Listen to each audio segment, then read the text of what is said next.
Susan Ryeland, a meticulous and slightly cynical editor at a small London publishing house, receives a new manuscript titled Magpie Murders by her best-selling author, Alan Conway.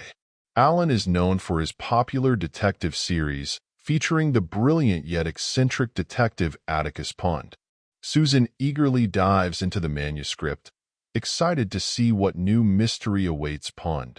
The story unfolds in the fictional village of Pye Hall, where a wealthy landowner, Sir Magnus Pye, is found murdered at the bottom of the grand staircase. As Atticus investigates, he encounters a cast of intriguing and potentially suspicious characters. There's Mary Blackiston, the overbearing housekeeper known for her sharp tongue and watchful eyes. There's Robert Pye, Sir Magnus' younger son, harboring resentment towards his deceased brother and potential inheritance. There's James Glover, a charming yet secretive art dealer, rumored to be romantically involved with Celia Ravenscroft, Sir Magnus' beautiful but troubled niece. The narrative within the manuscript cleverly mirrors the reality of Susan's world. As she becomes engrossed in the fictional murder, a sense of unease grows. Susan discovers inconsistencies in the writing style, particularly in the final chapters. These anomalies, coupled with a cryptic phone call from Alan hinting at trouble, spark a worrying suspicion. Shortly after, Susan receives the horrifying news that Alan has supposedly committed suicide. Devastated and plagued by guilt, she can't shake the feeling that something is wrong. Driven by a mix of grief, loyalty, and a sharp detective instinct she never knew she possessed, Susan decides to investigate Alan's death. Her search for clues leads her back to the manuscript. She meticulously rereads the final chapters, searching for hidden messages or hints about Alan's state of mind. Susan discovers a hidden compartment in Alan's desk containing a handwritten draft of the missing chapters. These pages, clearly not meant for publication, reveal a shocking twist in the fictional murder investigation.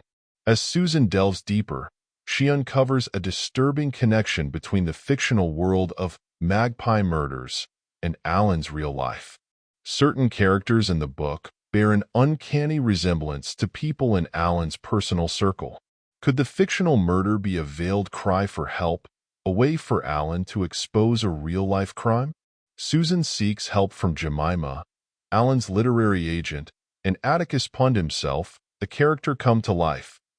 Jemima, initially skeptical, is swayed by Susan's passion and the mounting evidence. Atticus, intrigued by the metafictional puzzle at hand, lends his sharp detective mind to the investigation. Together, they uncover a web of deceit, jealousy, and long-held grudges within Alan's tight-knit circle. Financial troubles, hidden relationships, and a bitter rivalry between Alan's colleagues all come to light. As they piece together the puzzle, Susan realizes that the answer to Alan's death lies within the pages of his unfinished manuscript. The climax arrives in a tense confrontation with a surprising suspect. Using the clues cleverly woven into the final chapters of Magpie Murders and the meticulous observations from her own investigation, Susan exposes the truth behind Alan's death. It turns out that the fictional murder in the manuscript wasn't just a story. It mirrored a real-life crime, and the person responsible was far closer than anyone suspected. Magpie Murders is more than just a detective story within a detective story. It's a clever metafictional puzzle that pays homage to the classic whodunit. It explores the power of stories to reveal hidden truths, the blurred lines between fiction and reality, and the lengths people will go to protect their secrets. The ending delivers a satisfying resolution to the mystery, leaving the reader with a newfound appreciation for the craft of storytelling and the unwavering determination of an editor who went above and beyond the call of duty.